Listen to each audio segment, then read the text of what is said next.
Teka, yung dating katrabaho ko yun ah. Yan yung sip-sip dun sa pinasukan kong trabaho. Apuntan.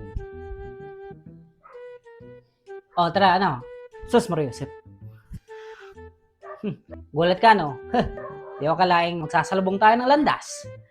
Gulat ako ah. Alam mo, ikaw ang dahilan kung bakit umalis ako sa trabaho.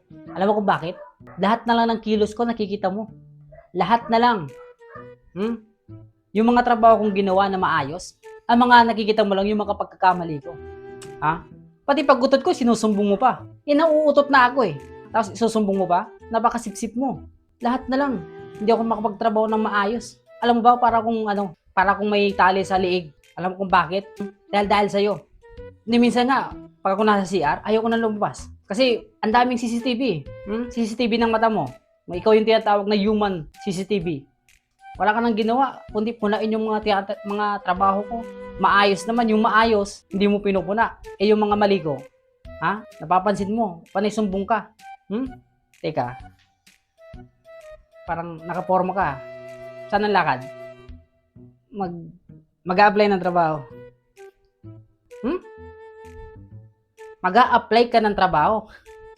Anyari? At tinanggal. So karma is real. Ha? Kinarma ka ngayon. Kinarma. Ito, karma na nga eh. Kinakarma na. Ano? Napa sa inyo? Napa sa'yo yung kumpanya? Napa sa'yo? Hindi, di ba? Hindi ka rin nabigyan ng share? Kawawa ka naman.